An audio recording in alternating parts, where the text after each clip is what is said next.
Aloha, and welcome to another episode of Cinema Club Verite. And I am Gerard Elmore, Cinema Club Chair, and I am honored to have a representative from Sacramento. We've done a lot of Hawaii-based topics, but now we have a Sacramento filmmaker. His name is Diodonis Marquette.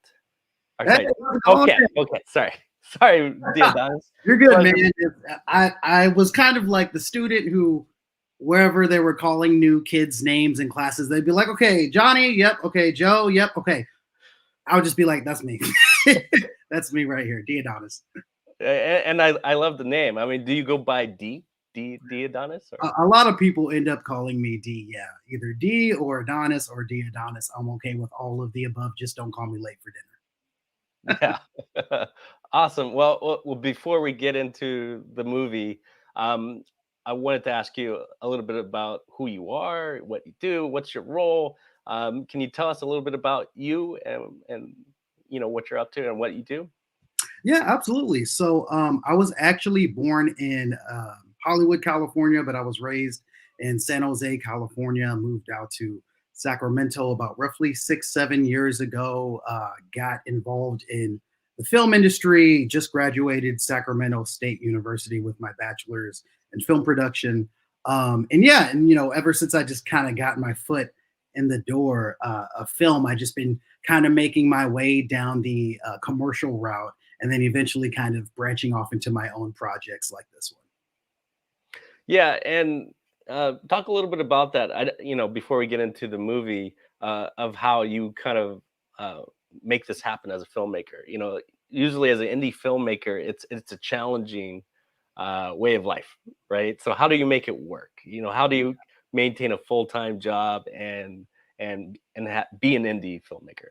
Yes, you be crazy. You be absolutely insane. That's kind of like the first thing. Yeah, but in order to find that kind of like work-life balance, I think it's understanding what it is that you're passionate about and kind of just going for that kind of passion thing, right? I spent a lot of my time working in like sales jobs and like doing a lot of jobs where I wasn't necessarily happy with what I was doing, but I was doing it because I felt like that's what I was supposed to be doing, right? I wasn't doing, once again, what I was passionate about.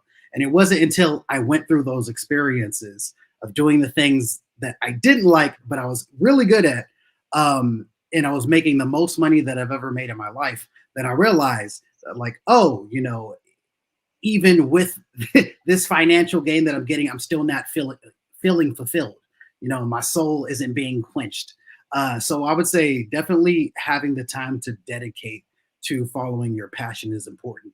And then just finding the time. You just find the time to do what you're passionate about. Yeah, and I think as a fellow indie filmmaker, we relate, right? There's a lot of filmmakers who do the hustle, do the sales jobs, make the money, and then when you have spare time and you follow your passion and you make your films, right? Um, but it is awesome to connect with you, and I think maybe this is a good time to sort of talk about your film and what's about before we kind of dive in and show people the film. Yeah, absolutely. So basically, what the talk is it was my senior thesis project over at Sacramento State, and it delves into the life of an African American kid who goes through this experience where he faces adversity. And his parents kind of address that. And for the people who don't know exactly like what the talk is for African American families, there comes a time in most African American families' lives where the parents will sit down their kids and explain to them like how they'll be facing adversity, how the world will kind of treat them throughout their life. So this just kind of gives almost a first person kind of perspective to that. And it's a very timely piece, right? We're talking about this right now. We, as a chapter, have diversity talks that we have on the website that we're sharing and we're talking about, and we talked a little bit about that before we came on. So it's very timely and it's very appropriate to be talking about these issues, and we're honored that you're able to show this film. Have you shown this film anywhere before now, or is this kind of like a world premiere?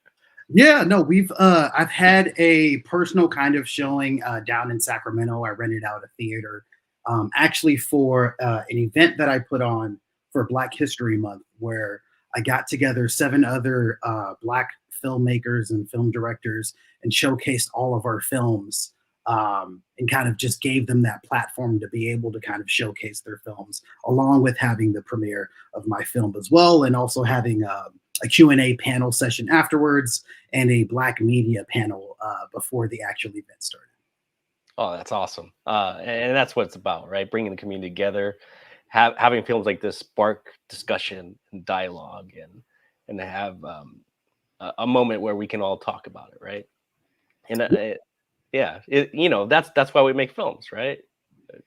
So, Just to give that uh, perspective that other people might not necessarily see, which is why, I'm really appreciative to Cinema Club Verite, because you guys are giving kind of that opportunity for people like myself who might not have that platform. So big thank you to all you guys over there. awesome. Well, I think it's time to let it roll, right? And we'll come back and we'll do Q&A for anyone that has questions. We can do that as well, but we'll start with some questions, and then we'll come back to Diodonis, and here's the talk.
Hey!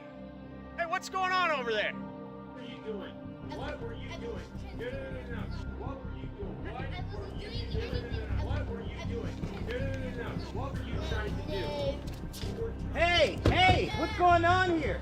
He was trying to break into the house. I wasn't trying to do anything! This is a misunderstanding. We live here.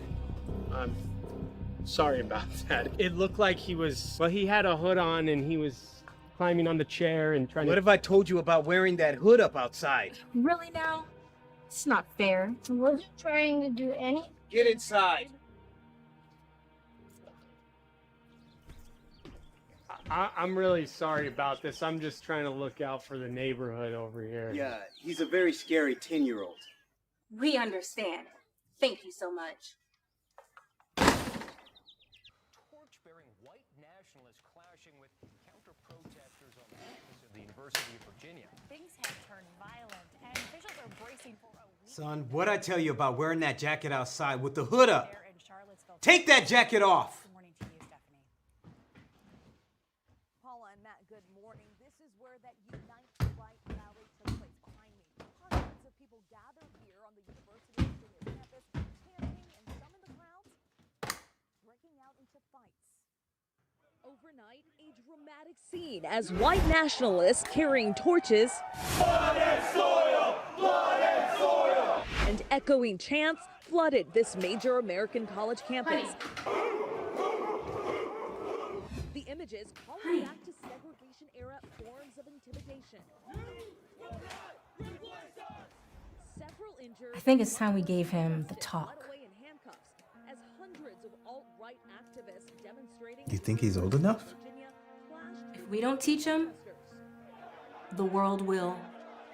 Police calling it an unlawful assembly, dispersing the crowd as the violence broke out between the two sides. Some protesters reportedly being hit in the face with Hey! many overnight condemning the event.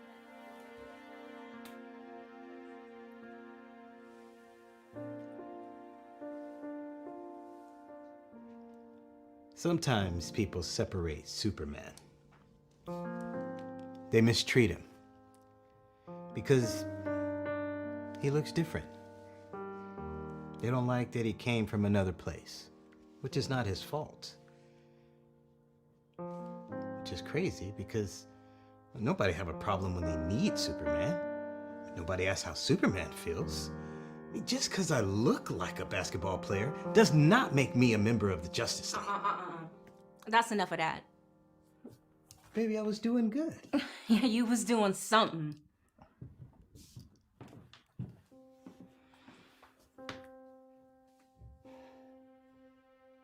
Son, there are people in this world that will wish you harm.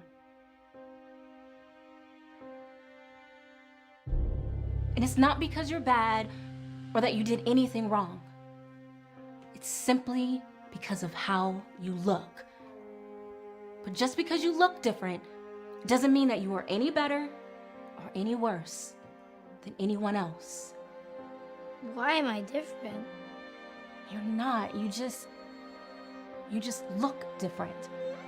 But we all have the same eyes, breathe the same air, and what? And smile just the same. But some people, they won't care. And they will do everything in their power to see you fail. When it comes to jobs, you have a higher chance of being turned down because of your name. You have a higher chance of being turned down for not fitting their standards. People tend to hire those who look like them. How do I know I won't get hired because I'm not the best? You won't. This is why you have to try harder than everyone else. And you will. You have to do better than everyone else. And you will. You have no choice. Now I know what you're thinking. And no, it's not fair. But what do we do when we have rainy days? We bring an umbrella? Yeah, but what do we do if those rainy days don't fade? We drink hot cocoa? Boy, you're so silly. No. We get wet. Because we know if we work through those rainy days, that eventually the sun will come out. Even if we have to be that ray of light ourselves. Now, people will expect you to act black. Otherwise, they won't consider you to be black. But they'll also get upset if you act too black. This means that if you make a mistake, they will believe that you made that mistake because you're black. They'll blame it on your race not being as good as theirs. What's a race? It's who your ancestors are. It's where they come from. It's who we are. Why do people hate my ancestors? It's not that they hate your ancestors. It's that they hate themselves. This is why we have to be careful.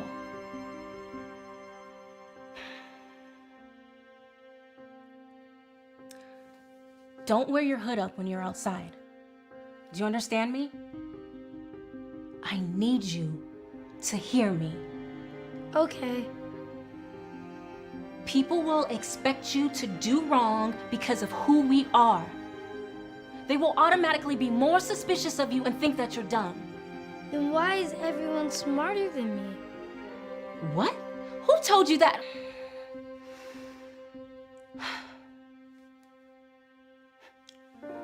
Son, you are so smart. Now, don't be a pushover. Don't let people talk down to you. Stand up for yourself. Your mama had to deal with a lot of knuckleheads in her time, And it's a shame that we have to change who we are to fit into a world that loves our creativity but neglects our creators. So you know what? We shouldn't give up. My bad. I mean, we shouldn't care. Nah, you know what? Follow me.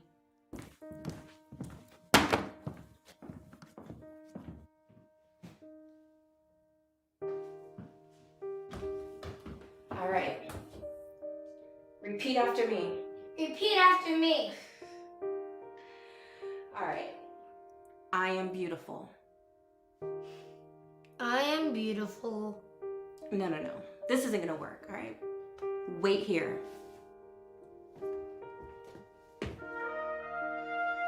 Repeat after me. I am beautiful. I am beautiful. I am strong. I am strong. I am beautiful. I am beautiful. I am strong.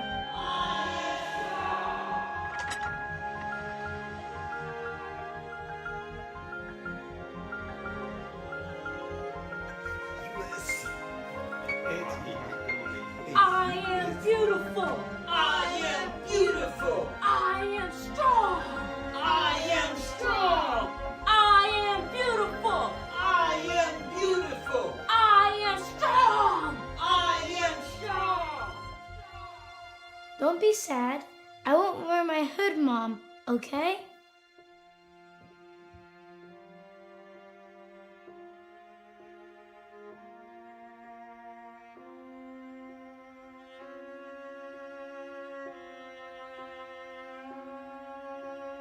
I am beautiful. I am beautiful. I am strong. I am strong. I am beautiful. I am beautiful. I am strong.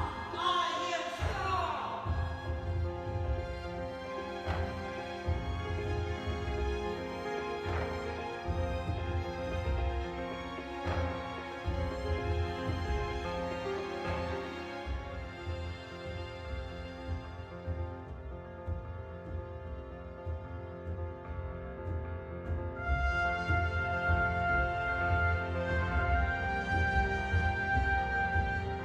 I am beautiful. I am beautiful. I am strong.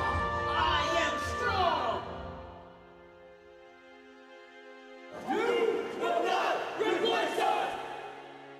Trayvon Martin, an unarmed black teenager, was shot down by a white neighborhood watchman who claimed self-defense.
Mom, Yes, son? when I grow up, I want to be just like you. No, son. I want you to be better.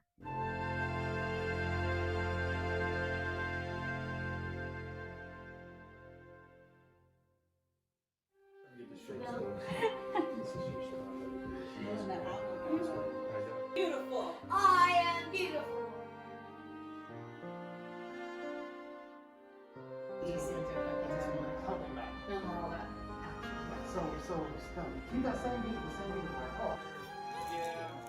Yeah, I can see them being the same person. Yeah.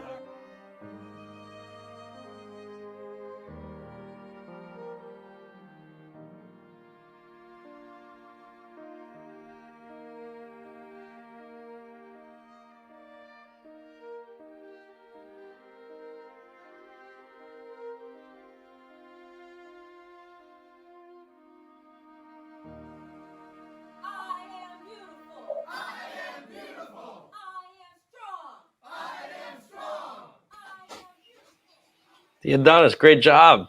Thank you. Thank you. I appreciate that. Yeah, really great work covering, you're tackling big issues with a lot of heart, and you can see that your heart is in the film. Um, I mean, can you walk us through your process a little bit, like, and how you got there from script to execution? Yeah, absolutely. So for this project, this was my senior thesis for Sacramento State. So they kind of had like their own kind of baked in process of how they did everything. I kind of went a little bit backwards in how I kind of constructed this project, but essentially, first I got the funding for this project right off the bat, which wasn't typical for students in our thesis program. And I did that by hosting a film festival where I got together a bunch of other students, and I got together, a bunch of industry people from Sacramento, and hosted their films in a theater and paid for the theater out of my own pocket. Then I took the finances from that and invested into this film. So that was the first thing that I did. After that, I had the concept of, once again, like this talk, and like, how there's a lot of people who aren't from, a Black demographic that even know that this talk kind of exists. So rewriting a script kind of like 4 or 5 different times, just because, I wanted to make sure I got all the little nuances there. And I came off in a way that was kind of mainstream with what we were kind of showing, because I know I could very easily just shut people out because they didn't have this kind of experience. And so, like, I found it very important for me to make sure that I had a compelling story where I was able to not only give justice to the story, but also have a wide audience. And so after I had a script that I was, happy with, and I had the team put together that I had, we went through making a shot list, making sure that we had, all the different angles that can convey the story. And then I also hooked up with a couple of indie filmmakers who actually did work in the industry to help not only me, but the other students along that were attached to this project, so we can have like a really good kind of guiding hand through the experience. I'm a firm believer, that when it comes to film, it's a team sport, right? There's no like one person who's just kind of like doing everything by themselves. The film itself is a reflection of the team kind of coming together. So making sure that I had a really great team that helped me along the way, helped the project along the way. I'm super fortunate for that. And then once we had that, then just kind of like going over the script, and with all of the talent that we had, make sure that we casted people who we thought that were essential for the film. So like when we were casting for the lead of the parent, we actually had it opened up so then that it could either be the father giving the talk or it could be the mother giving the talk. And so we had the opportunity to come across Gayleka Brown, and I just remember like sitting in, watching her reel and watching her read of the scripts of her sides, and like just bringing us to tears with her portrayal. And so like as soon as we saw that, we are like, oh no, that's mom right there. And yeah, and so like once again, just kind of getting all these different factors, putting them together, and then making the Frankenstein monster that eventually becomes everyone's kind of film, which was kind of the formula. It's a job well done. I mean, I think it'd be great if you talked a little bit about your team, and the components of your team, and how you met them, and how you kind of formed the team, and if you are planning to continue to work together as a team. Yeah, absolutely. If I can bring everyone with me, I absolutely will. It's hard to find people who not only that you trust, but also trust in you, right? And so, it's a common practice, to my understanding, to bring back the same people if you can for every single project, and expand your team, because once again, it's a team sport. It's hard to run everything by yourself, damn near impossible to do that without having the support in order to do that. Otherwise, you're not focusing on the thing that you necessarily need to do as a director, writer, producer, cinematographer, or what have you. So anyone that I can bring with me, I absolutely will. Like I said, I credit this project to the team that I surrounded myself with, and I have worked with these guys in other capacities as well. A lot of these people actually ended up bringing back with me on this other series that I just wrapped up on. I actually just finished this PBS docu series that'll be showing on PBS Sacramento next year, where I brought back, the cinematographer, I brought back the ACs, I brought back our sound person, my mentors, like anyone who I could kind of just bring back on set, I absolutely will. So I feel like super fortunate to be even capable of having this kind of conversation. Yeah, absolutely. Awesome. Well, this might be a good segue to sort of go into your BTS, I believe, of the film, and it talks a little bit about your process and some of the crew members. So if Steve can roll that, I think this will be kind of a nice piece.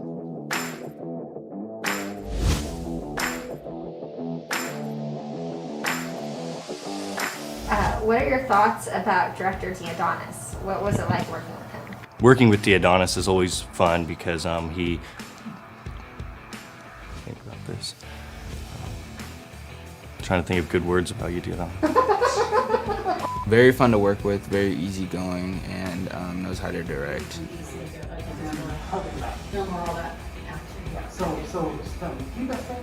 It was fun working with Mr. Diodonis. Beautiful. I am beautiful. Yeah, I can see them being the same person. I think that he's fun. Trying to not just say fun a million times because it was a lot of fun. Fun. Fun is probably the word that sticks out the most. On set, it was pretty fun. Something that I kind of like to do is I always bring music to set. And I know I had like my mentor there, and I had a couple of other people who I consider my close friends. I try to keep a pace, upbeat mood whenever we're on set, so it's usually a good time. Makes the experience of making a film fun. He brings a lot of joy to set, and every day he has a giant smile on his face because he's doing what he loves, which is making films. And seeing him working with all the amazing cast and crew was also interesting because he is more than just a director. He's like your friend. Awesome. I think that sums it up, right? Man, that just warms my heart, man. I love seeing that. Yeah, absolutely. Awesome. It looks like you have a good team in Sacramento, and it looks like you get along and you have the right atmosphere of fun. But going back to this, it takes on a very important topic. Can you talk about why this topic, and why is it so personal to you? Yeah, absolutely. I think right now we're living in a crucial time of history where it's kind of like, we're unveiling kind of like this mask that either people were just completely oblivious to, or they just weren't like paying attention to, or not really, just had no idea, or didn't care. So it was crazy like how this kind of came up, because essentially in my class, when we were pitching our theses, my script got a couple of negative responses because they were like, oh, this isn't something that's realistic. Like, why would someone be having this talk with their young kid about racism? And like, I knew it to be true that these are the discussions that we're having. And it just kind of proved to me more, especially at these young ages for these kids, that like, yes, it is ridiculous that we're having these talks with these young kids at these young ages, because we shouldn't have to, and so like, I personally had this talk several times throughout my entire life. I think the youngest that I've ever had it was probably about like 6. But the fact that a lot of people don't know that it exists kind of made it that much more essential for me, crucial for me to be like, no, I need to make this. I have to make this. I have to shed light on this topic. So that's why it was super like personal for me, not only because I've had these talks before, but people didn't realize that these talks were being had. Yeah, and it's super important. I'm glad you're telling this story, that we're talking about it right now. And with that in mind, are there other stories like this that you want to tell? Uh, do you want to tell stories that have more of a social impact, or do you want to branch out into other genres and have fun? Yeah, I think no one necessarily wants to ever put themselves in a box, right? And you understand that as, a fellow filmmaker. But at the same time, it's like, yeah, we have to put our foot down and kind of pick a lane, right? As they say. I think for me, ultimately, the thing that I'm kind of like tired of seeing is black suffrage. Like, just black people, or I used to be an actor, right? And I came from an acting background, and like I remember seeing uh you know what are they called, auditions for African American, but then next to it would be like African American slave, African American gang member, African American thug. So like I really hate, like, personally, like seeing those things specifically. So like anytime that like someone tries to offer me like, oh, let's do a black slavery thing, or like, oh, let's do like black gangsters, I'm just like, I want to show the average African American story and give them power to that. And so we're not all just gang members and slaves. Like we're people. Like I don't know why that's such like a hard concept for some people to kind of get. So like those are the stories that I lean more so towards, of something that's more humanizing of our experiences. So for me, definitely speaking for the people who haven't had that kind of opportunity to be properly represented, and kind of bridging that divide of representation, are the stories that kind of interest me the most. Yeah, and you have that superhero motif, or in there, and there's a little bit of a speech from you about that. You want to kind of delve into that a little bit? Yeah, absolutely. So like the utilization of Superman in this film was kind of like understanding, what do we classify as our heroes? Like, who do we look up to? Who do we think about when we think of heroes? And usually that is like the strong Caucasian male lead. And so like I utilize that kind of motif in this film to be like, hey, this is all that we're seeing when it comes to media, when it comes to films, when it comes to anything that is put in front of us on such a global scale. And when you do that, you're potentially damaging anyone who doesn't identify as that. And so why that's kind of important, especially with us as storytellers, is because we're putting out there information of how people are going to not only be thinking of themselves in the moment, but for years to come. And so, like, I personally feel a responsibility as a filmmaker to make sure that the stories that I'm telling empower, that they're impactful, that they make people feel like that they can take on the world regardless of whatever kind of like background that they have. And so, once again, like using the motif of like that Superman of that hero, like I want people to be able to see themselves in all of the people that I put out as heroes. And so that's kind of like where that came from.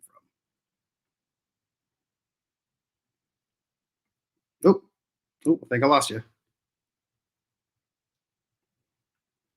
There we go. Oh, I think you're muted.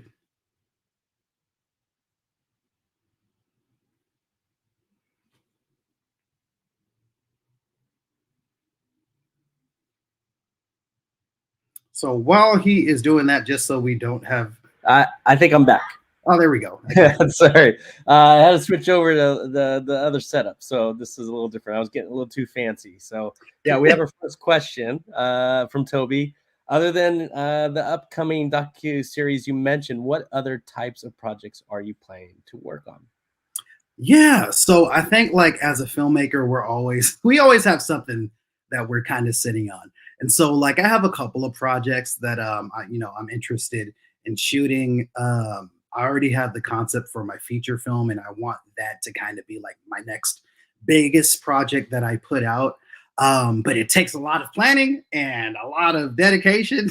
So I try not to announce anything until like I'm 100% sure of like, oh, this is the time that is going to come out. But I would hope that the next bigger project that I'm going for is my feature film. Oh, cool. Feature films are kind of a big undertaking. So, um, that's awesome. That's the next step. But even with this film, what are the plans for this film in particular? Yeah, like, man, I am just kind of like flying by the seat of my pants, man, and just enjoying every single minute that I have. The last couple of things that I've done with this film, though, is that I've been able to utilize it as an educational tool in order to, showcase at like schools and like give speeches at schools and like tell about what this talk is for anyone who hasn't had this talk. Explain why it's kind of important that we do have like talks like this, and just try to open up the minds of our youth because essentially they're the ones who are deciding our future, not us old farts, right? They're going to be the ones who are kind of like making the narrative of how the world is going to continue on in the future. And so I found that really important for me and integral for me to be able to try to influence those minds in a positive light. Awesome. There's I'm really looking forward to what you do next, and I hope this film gets out there into the world and it keeps going. Because it's great that you're having these conversations, but it's also awesome to hear that you're having these screenings, that you're helping to kind of help theaters in general, because this world has been flipped upside down with COVID. So bringing people together and getting people in the same space to talk with one another is kind of a big deal. So your passion to kind of bring people together and do a screening is awesome. So, hope you can do more of those.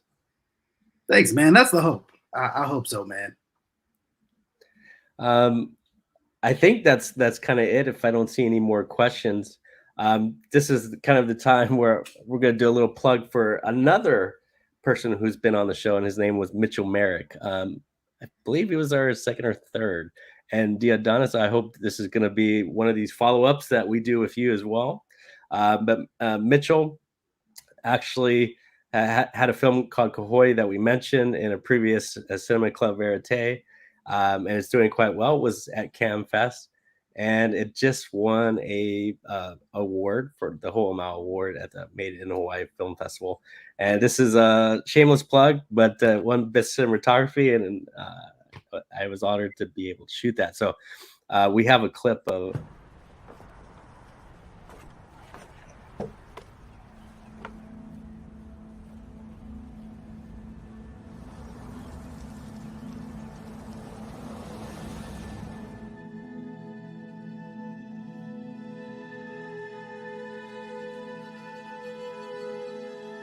Boy, I ever told you what my friends and I did in the army when we knew we was getting shipped out?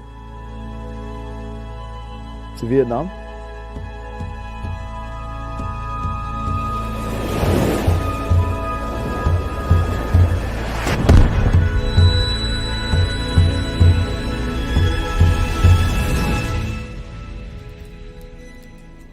Wherever Hawaiian goes, there too is Hawaii.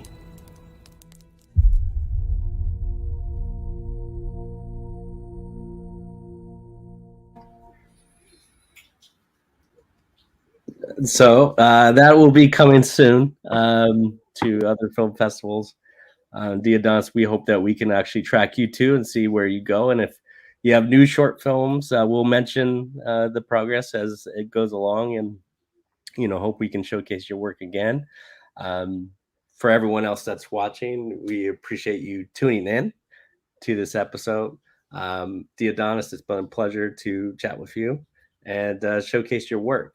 Keep it up and keep representing Sacramento so well. Absolutely. Thank you guys so much for having me on. Awesome.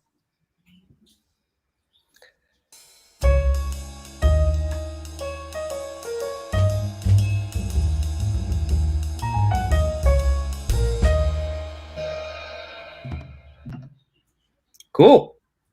Woo!